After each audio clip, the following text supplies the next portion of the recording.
안녕하세요, 여러분. 오늘은 25일입니다. 25일.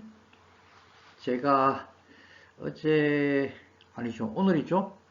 새벽까지 뭐 좀 챙기다가 늦게 잠들어서 이제 일어났네요.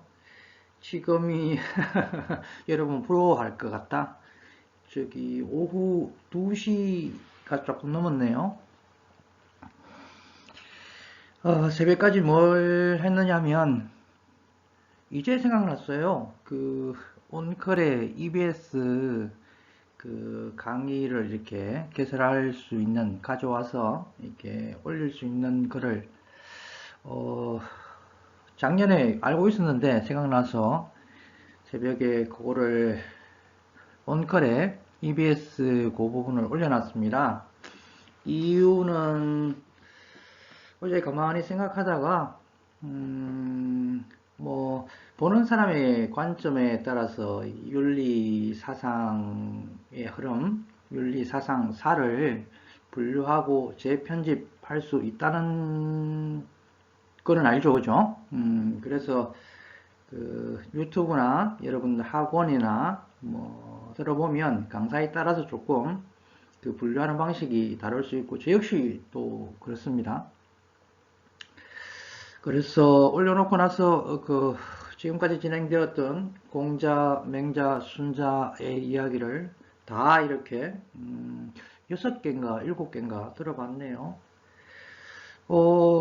하나 느낌은 저는 그 EBS를 전혀 보지 않고 진행을 했는데 그 체계가 그 예를 들면 깜짝 놀랐는 게 그 공자, 맹자, 순자를 하고 나서 공자, 맹자, 순자를 비교하는 그런 흐름으로 그 EBS 강사 그 여선생님이시던데 성함은 기억 안 나네요. 그 책이어서 이게 뭐 보편적으로 사용하는 방법인가 보다 뭐 그런 생각을 해서 나름 기뻤고요. 저는 아무 생각 없이 비교 한번 해줘야 되겠다 이렇게 생각했는데 그렇고 두 번째는 혼자 좀 끌끌 웃었는데요. 그, 이 이야기는 제가 잘났다는 이야기 아닙니다. 그, 안타까움이 좀 있었는데, 그 동양윤리 사상, 뭐, 동양 철학, 뭐, 이렇게 해서, 1990년대하고 2000년대 요 그 시기, 분기점으로 해서 조금 보는 관점이 달라졌습니다. 달라진 부분이 있어요. 지금 예를 들어서 공자, 맹자, 순자에게서 그 공자의 인의 효제까지가 80년대, 90년대까지 이렇게 설명되었던 부분이에요. 그러니까 인의 요소, 뭐 공자가 설명했던 요소, 중심, 뭐 이렇게 해서 사례, 충서가 교과서에 나온 걸 작년에 2학년 일반 수업을 하면서 봤어요. 저는 대학에서 공부를 할 때는 충서는 별도로 이렇게 떼어서 했었는데요. 그게 의외였습니다. 어제 다시 들으면서 이거 이유가 있겠다. 그 이유를 제가 짐작을 해요. 근데 이게 효제만 있다가 충서가 플러스 된 이유를 짐작을 하는데 이게 뭐 학계에는 이게 정설로 받아들여진 내용이 아니겠다 싶어서 여러분에게는 이야기를 하지 않았고 칠의 짐작으로는 이 동북공정하고 통사 시간에 배웠죠, 그죠? 연결되지 않을까라는 좀 우려가 있어서 이걸 어떻게 표현해야 될지 모르겠어요. 모르겠어요. 저기 윤사 수업 시간에 심화 주제로 별도로 떼어서 한번 이야기를 해볼 수도 있겠다 싶은데 하여튼 그거를 한번 느꼈었고요. 오늘부터 하게 될 그 신유학에서 그 주희한테서 그 또 다른 면목 하나 발견이 작년에 되었습니다. 그 지행병진이라는 사자성어가 나오는데 이게 저가 고등학교 때나 대학 때 전공을 할 때 이 부분이 없었어요. 새롭게 연구되었다는 부분에서는 발전이라고 볼 수 있는데 이것도 좀 우려 섞인 짐작, 원인이 제가 있는 것 같아요. 저의 고유한 가치가 반영된 거겠지만 이것도 동북공정과 연결되지 않을까라는 우려가 좀 개인적으로 있습니다. 일단 발견되는 부분은 지금 현재 진행 진도까지 해서 발견이 되고요. 나중에 다룰 기회가 있을까라는 그런 생각이 들기도 합니다만 이러저러한 생각을 하다가 한국에서 정말 연구하는 사람이 없구나, 그 다음에 적구나, 연구가 덜 되었구나, 90년대 이전의 자료를 가지고 막 이렇게 설명을 하고 있구나라는 생각에 좀 안타까웠습니다. EBS도 역시 학원의 그런 스타일을 살리다 보니까 그럴 수 있겠지만 그런 것 속에서 좀 웃었고요. 혼자 비웃었다는 뜻은 아닙니다. 비웃었다 그러면 제가 잘난 게 되잖아요. 그리고 또 하나 느낀 거는 역시나 잘게 시험 내신 고사, 정기고사, 모의고사, 수능 이렇게 시험 대비용의 성격이 또 있다 보니까 잘게 부수어진 낱개의 지식을 나열을 하는데 처음부터 끝까지 들어보면 연결이 안 돼요. 저는 그런 시각에 좀 반대하는 입장이에요. 공자, 맹자, 순자가 개인적으로 천재성이 있어요. 그런데 그 천재성은 시대의 반향이거든요. 좀 어렵게 말할게요. 시대의 사조, 생각의 흐름, 철학 체계, 윤리 체계의 반응이었거든요. 윤리는 헤겔이라는 1700년대, 800년대 살았던 서양의 철학자가 있습니다. 미네르바의 올빼미는 황혼과 함께 날개를 편다, 이렇게 철학과 윤리의 역할을 이렇게 했는데 멋진 문장입니다. 시대를 앞서간다기보다 그 시대의 중심 테마, 주제를 가지고 재해석하는 거예요. 올빼미가 낮에 안 날죠, 그죠? 밤에 황혼에 납니다.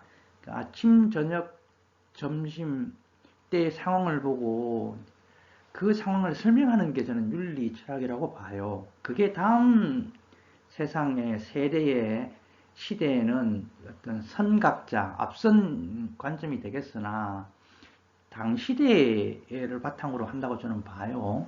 저의 입장은 그렇습니다. 윤리 사상사를 바라보는 저의 입장은 그래요.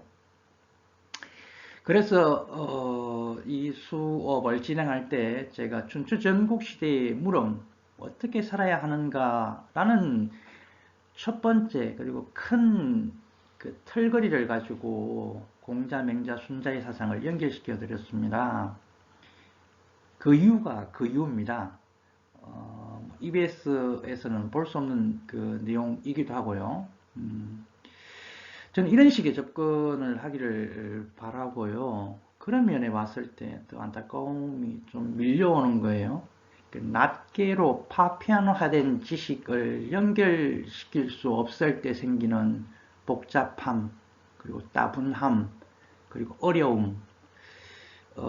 이거는 그 사상이 배경이 된 털거리를 가져야만 해결이 됩니다.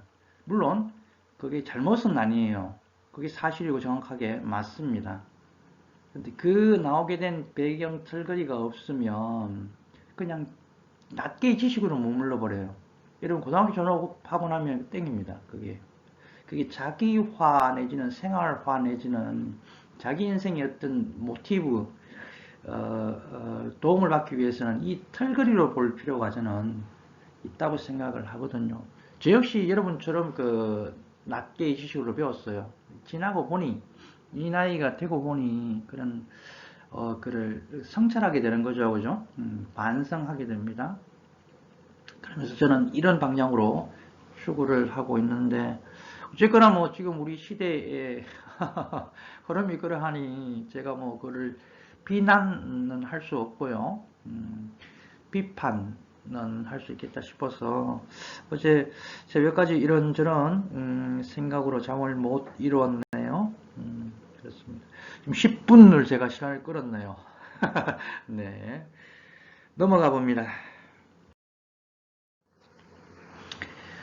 어, 지난 시간 공자, 맹자, 순자를 비교하는 두 번째 파트에서 이제 그 신유학이라는 시대로 치면 송나라, 명나라 시대로 갑니다. 길게 통으로 보면 2000년, 그 진나라, 한나라 그 시기를 분기점으로 봤을 때는 1000년의 시간을 뛰어넘습니다. 라고 이야기를 한 적이 있습니다. 지금 다시 한번 확인해 보고 싶고요. 이번 시간부터 다룰 그 시대는 송나라라는 그 나라가 그 중국에서 이렇게 이루어졌던 시대, 명나라라는 나라가 이루어졌던 시대입니다. 우리나라로 치면은 고려 시대 중기쯤에서 조선 시대 뭐 이렇게 될 것 같네요. 이때 두 개의 학문, 윤리, 사상, 학파가 등장합니다. 이미 들었는 성리학이라는 학문 분야와 양명학이라는 학문 분야가 등장을 했습니다. 주희라는 이름의 학자는 성리학자이고요.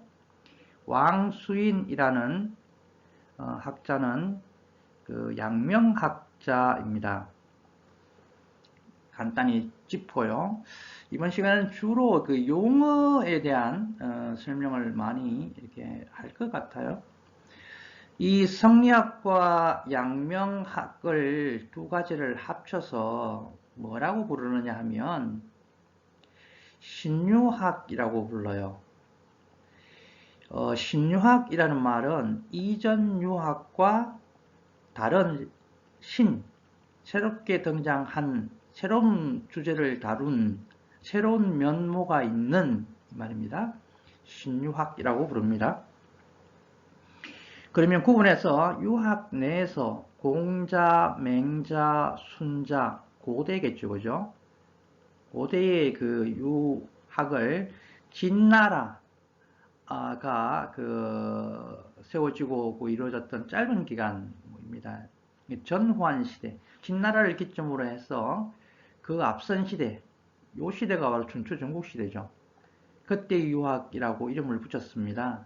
공자, 맹자, 순자. 그러니까 춘추 전국시대의 유학, 옛날 유학 말이겠죠. 이거를 뭐 전통 유학으로 또 다르게 부르기도 합니다. 네.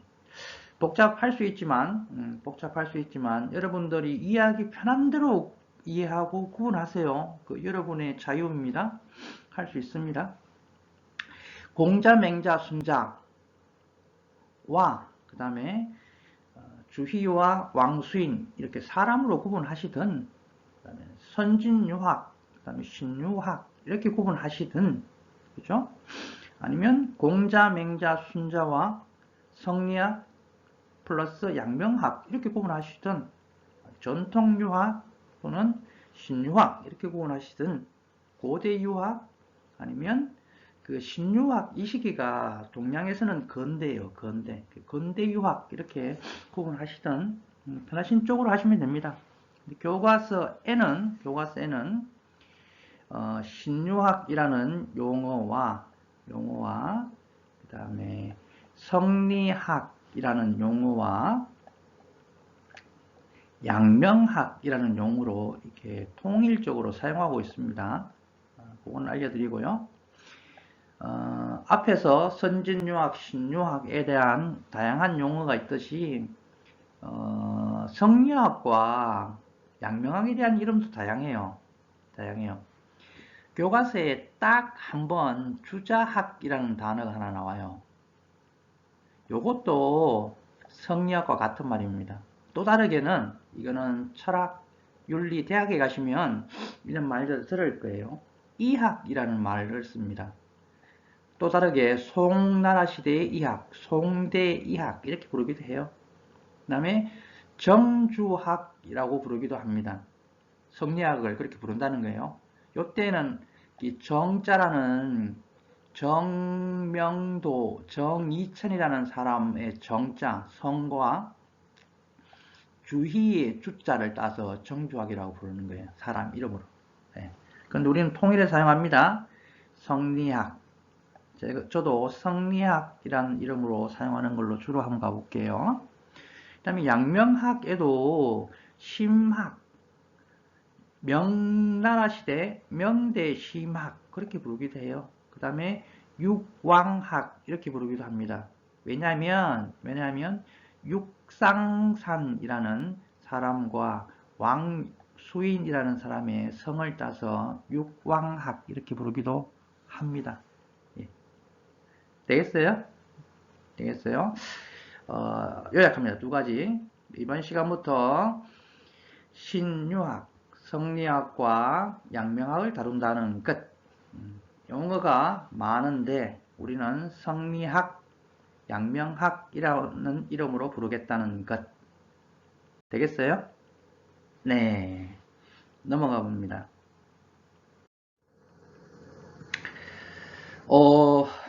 익숙하죠? 익숙하죠? 동양윤리 사상의 연원 세 가지 유가, 도가, 불교에서 중국에서 발생한 불교 떼고 유가, 도가 중에서 지금 유가를 다루고 있고요. 유가를 다루고 있고 유가의 그 전체적인 틀거리, 체계, 구조, 의도, 목적, 경향, 성향, 성격은 보편적인 가치를 발굴해내려고 애를 씁니다. 그 다음에 그거를 사회적으로 확장시켜서 질서화하기를 원합니다. 그래서 사회를 통합하고자 합니다. 춘추전국시대 때 그러했고 진유학, 송나라, 명나라 역시 시대 때 역시도 이 털거리가 적용될 수 있습니다. 체크, 확인하고 갑니다. 넘어가 볼게요. 자, 여기서부터 이제 본격적으로 성리학, 양명학, 신유학으로 들어갑니다. 퀴즈. 춘추전국 시대 때 시대의 물음이 뭐였죠? 라고 물으면 어떻게 살아야 하는가? 바로 나오죠, 그죠? 공자, 맹자, 순자가 한 역할이 이 물음에 대한 답이었다고 볼 수 있습니다. 그런데 신유학이라고 불리는 이유 첫 번째가 여기서 나와요. 첫 번째, 두 번째 다 나와요. 천년 후에 주제가 바뀝니다. 질문의 주제. 이거를 좀 폭넓게 설명을 해볼게요. 이번 시간 여기까지 하면 거의 되지 않을까 싶어요. 천년이 흐르고 난 다음에 사조란 말은 철학, 윤리란 말이에요. 생각의 흐름을 사조라고 합니다. 가 바뀝니다. 시대가 바뀝니다. 사회 상황이 바뀐다는 거예요. 그러니까 사람들이 생각하는 게, 상상하는 게, 질문하는 게 다를 수밖에 없죠. 그죠? 시대가 다르니까. 그리고 거기에 부응하는 윤리 사상들이 바뀔 수밖에 없죠. 내용이. 그죠? 대답이 바뀔 수밖에 없잖아요. 묻는 거는 다른데 옛날 천년 전에 춘추 전국시대 때처럼 공자, 맹자, 순자처럼 이야기하면 그 시대 사람이 어떻게 되겠어요? 시대 사람들이 알아듣지 못하는 거예요. 또 의미가 없는 거예요. 저는 개인적으로 신유학이 혁명적이라고 생각합니다. 혁신이라고 생각을 해요. 유학의 그 내용을 새롭게 이거를 저는 발전이라고 보고요. 발전시키는데 그게 이루어졌다는 거예요. 이건 비유 한번 들어볼게요. 이때 제 기억 속에는, 제 머릿속에는 두 사람이 등장합니다. 우리가 살고 있는 이 현대를 바꾼 사람, 한 사람 빌 게이츠, 한 사람 저기 뭐예요? 저기 핸드폰 만난 사람. 지금 갑자기 생각 안 나는데 생각나면 이야기합시다. 여러분 할머니 할아버지께 할아버지는 왜 컴퓨터 모르세요? 할머니는 왜 핸드폰 잘 못하세요? 하면 안 돼요. 그 왜 하느냐고 생각하면 그거는 여러분 세대에 지금 공유되는 그 시스템이잖아요. 근데 할아버지 할머니들은 그 시스템 세대에 살았던 사람이 아니에요. 그러니까 못하는 게 당연한 거예요. 이 겹쳐지는 시기에 같이 살고는 있지만 되겠어요? 공자, 맹자, 순자를 할아버지 할머니라고 생각해 보세요. 그다음에 지금 신유학, 그 양명학과 성리학, 주역, 왕, 수인을 여러분이 생각해 보세요. 이렇게 차이가 나는 거예요. 차이가 나는 거예요. 근데 만약에 위험한 발상일 수 있는데, 무식한 이야기가 될 수 있는데, 빌 게이츠가 PC라는 걸 상상하지 않았다면,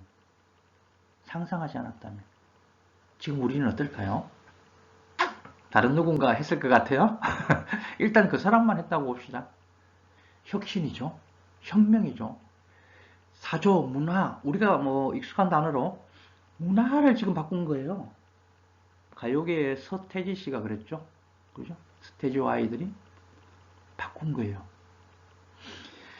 핸드폰 이전에는, 스마트폰 이전에는 이 스마트폰의 세계를 상상하지 못했습니다. 전화 따로, TV 따로였어요. 음성과 영상이 따로따로 놀았습니다. 근데 생각했어요. 그거를 합칠 수 없을까? 해서 나온 게 스마트폰입니다. 여기서 닭이 먼저냐, 알이 먼저냐, 기술이 먼저냐, 상상이 먼저냐, 뭐 이렇게 이야기하면 할 말은 없는데 상상이 먼저라고 봅시다. 이 아이디어, 상상, 아이템 하나가 세상을 이렇게 혁신시킨 거예요. 바꾼 거예요. 여기에서 잠깐 멈추고 살짝 비껴가 볼게요. 공자, 맹자, 순자 이야기를 조금 더 크게 단순하게 보면 현실, 현상의 문제입니다. 그죠? 그렇죠. 인, 효제, 충서, 사단, 아이를 우물에서 구하는, 그죠? 그 다음 순자, 예, 욕구, 성악, 그렇죠? 이 현실, 현상, 교과서에서는 현상이라고 말을 이렇게 통일해 쓰고 있어요. 현상의 이야기입니다. 이거를 고급진 학문적인 이야기로 일원론이라고 이야기합니다. 현상 하나, 일, 하나를 원, 중심으로 보는 이론이라는 거예요. 관점이라는 겁니다. 이거를 다른 말로 형이하학이라고 해요. 하. 위아래에서 현실 아래 하. 형이하의 세계에 대한 탐구하는 학문을 형이하학이라고 이야기합니다. 이 동양적인 분류 방식이에요. 맞죠? 그죠? 맞는 것 같죠, 지금? 그렇죠? 그 반대에 그 현상 속에 숨어 있는 원인, 핵심 요소, 비유하자면 우리 몸의 그 작은 세포의 핵, DNA, 이거를 찾아 들어가는 현상의 원인이 되는 이면에 있는 부분까지 고려하는 학문을 이원론이라고 합니다. 두 가지 그 요소로 중심으로 봤다는 거예요. 뭐예요? 현상과 그 이면의 원인까지 봤다는 겁니다. 그래서 이원론이라고 불러요. 이거를 다루는 학문을 동양적인 사자성어 분류 방식으로 형이상학이라고 이야기합니다. 학. 예. 여기에 중요한 구분 기준은 상이냐, 하냐, 위냐, 아래냐예요. 요거 그 재미있는 그 단어입니다. 여러분이 땅 위에 서 있다고 보세요. 여러분을 기준으로 보세요. 여러분의 머리를 기준으로 보세요. 머리 위에 아무것도 없는 것 있지만 있는 하늘. 그죠? 그래서 형이상학이라고 이야기합니다. 현상, 눈에 보이는 현상과 보이지 않는 듯하지만 뭔가 있는 듯한 원인의 세계를 탐구하는 학문, 형이상학. 머리 아래를 보세요. 발을 디디고 있는 땅. 눈에 똑 부러지게 보이죠? 그죠? 그죠? 그죠? 하. 그래서 하학이라고 이름 붙인 거예요. 재미있노? 그리고 잘 이렇게, 저는 재미있는 표현이라고 봐요. 그, 형이 하학 이야기를, 해드립니다. 빌 게이츠가 상상할 때는 그게 형이 상학이 되었잖아요. 그죠? 상학이었잖아요. 그죠? 그런데 이 현실로 PC가 물질로 만들어져 있게 우리가 사용하고 있습니다. 형이 하학이 되었습니다. 오, 그러니까 우리는 지금 이원론의 세계에 살고 있는 거예요. 현상과 원인 두 가지, 2차원의 세계에 살고 있는 겁니다. 그죠? 스마트폰을 상상할 때를 생각해 보세요. 그 다음에 스마트폰 여러분 쥐고 있는 이 모습을 쥐어져 있는 이것 생각해 보세요. 2차원의 세계죠. 우리 지금 현상과 원인이 공유되는 공존하는 세계에 지금 살고 있습니다. 그런데요. 지금 그 두 개의 세계가 아니라 실은 세 개의 세계에 살고 있어요. 어떻게 보면 어디요? 네, 스페이스인데 사이버 스페이스요. 가상 세계에 살고 있어요. 우리 세계 중에 가상 세계가 있습니다. SNS요. 그죠? 지금 우리 현대가 몰라요. 기독교에서는 신성모독이라 할 수 있지만 우리 인간이 창조한 세계에 두 가지를 함께 가지고 있습니다. 사이버와 원인의 세계, 형이상학의 세계. 제가 보기엔 그래요. 크게 묶으면 사이버 세계와 형이상학의 세계가 합쳐서 이원론의 2차원의 세계라고 할 수 있는데 지금 우리 나누어서 저는 3차원의 세계에 살고 있다고 생각해요. 지금의 인류가 지금 사실 대단한 지금 상황이 있는 거예요. 어마어마한 상황이 있는 거예요. 그죠? 여기까지 저의 생각이었습니다. 빗겨갔는데 다시 돌아옵니다. 처음에 이야기할 때 춘추 전국시대와 천년 후에 송나라, 명나라 시대의 그 질문이 달랐다라고 했어요. 바로 들어갑니다. 어떤 질문인가 하면요. 이 질문이 등장합니다. 여기에서 바로 새로운 단어 하나 나와요. 인간은 춘추전국시대에 나왔죠. 그죠? 나왔습니다. 이 우주가 나옵니다. 우주가. 마치 비유를 하자면 이전에 없던 또는 일반화되지 않았던 또는 돌출되지 않았던 또는 중심이 되지 않았던 인을 공자가 이야기했던 가지고 온 것처럼 맹자가 이전에 있었겠지만 중심 주제가 되지 않았던 의 내지는 사단 성의 이야기를 가져왔던 것처럼 순자가 역시나 마찬가지 방식에서 예라는 것과 그 다음에 욕구 부분을 돌출시켰던 것처럼 송나라 시대, 명나라 시대에 성리학과 양명학이 등장하면서 우주, 이거를 뭐 코스모스라 번역을 하든 뭐라고 번역을 하든 우리가 일상화된 쉬운 단어로 세계요. 그러니까 인간, 개인, 사회, 국가 차원을 넘어서는 이 세계, 영어로 합시다. 영어로 하고 괜찮을 것 같으네요. all의 개념이 생긴 거예요, 사람한테. 인류한테. all things겠죠. 모든 것에 대한 이해. 형이 상과 형이 하 모두를 다루기 시작했다는 거예요. 춘추전국시대에는 형이 하만 다뤘죠. 그죠? 현상만 다뤘습니다. 신유학에 와서 원인을 다루기 시작합니다. 그 all thing이에요. all things. 그거를 우주라는 동양적인 표현을 쓴다면 다루기 시작합니다. 그래서 이제 전체 세계 우주의 구성이 어떻게 되어 있냐? 핵심이 뭘까? 어?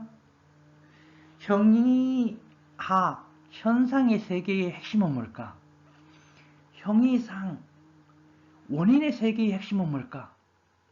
마치 우리 몸의 시작, 핵심이 뭘까? 세포. 세포의 가장 중심, 핵. 이걸 찾아가는 작업을 한 거예요. 느낌이 옵니까? 춘추전국 시대에 어떻게 살아야 되는가 완전히 다른 지금 질문을 하고 있는 거예요. 이 시대가. 그 다음에 그거를 사람이 어떻게 이해할 수 있느냐, 알 수 있느냐, 인식할 수 있느냐, 받아들일 수 있느냐 부분입니다. 학문 분야는 이거를 논리학이라고 해요. 춘추전국시대 때도 논리학이 있었긴 있었어요. 여기에서 본격적으로 이 분석되는 그런 습관들이 동양에서 생기기 시작합니다. 논리적인 이 체계에 대한 심학습이 이루어지는 거죠. 네. 네. 이거를 또 우리가 익숙한 단어로 바꾸면 지식의 문제, 지혜의 문제, 한자로 줄이면 지의 문제, 한글로 바꾸면 알의 문제가 등장합니다. 이거 다른 주제죠? 공자, 맹자, 순자에서 그거 나왔어요? 안 나왔어요.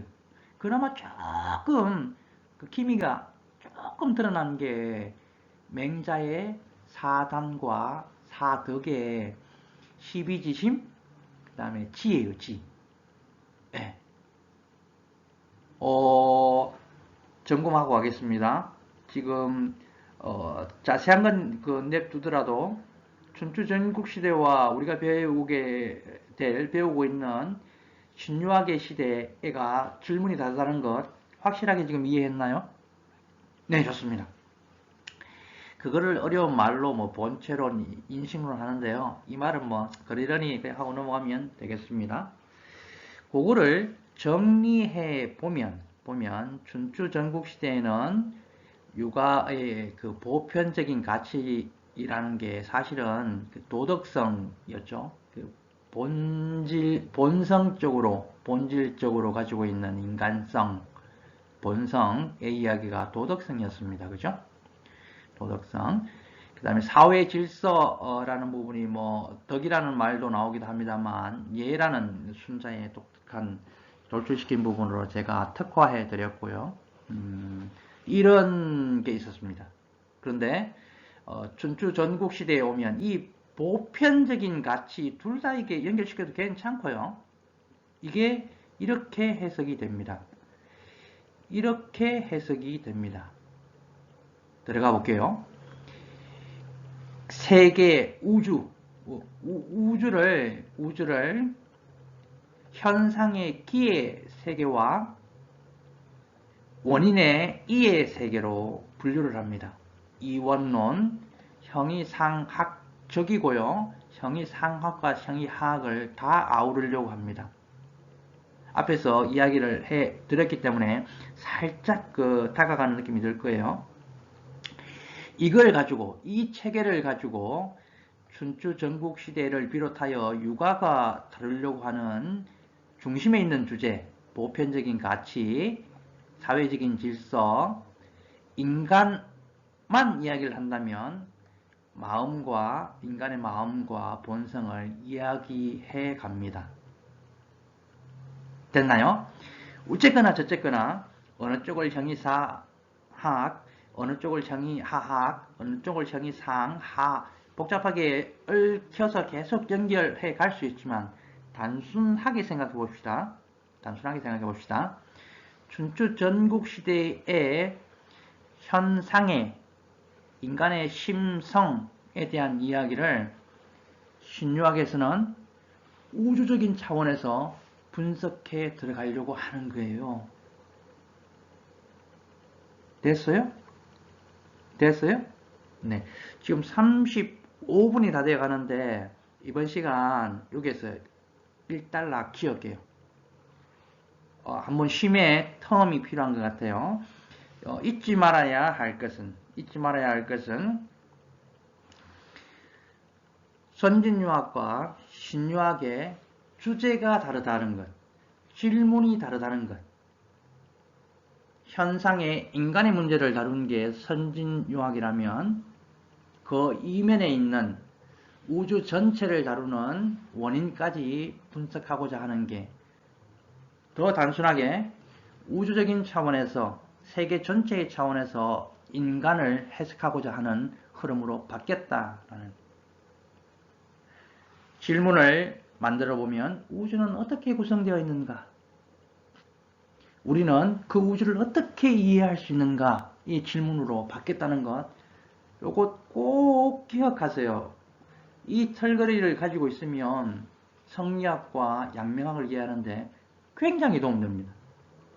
이런 부분이 이제 잘난 척을 살짝 하면 EBS에서 전혀 없더라고요.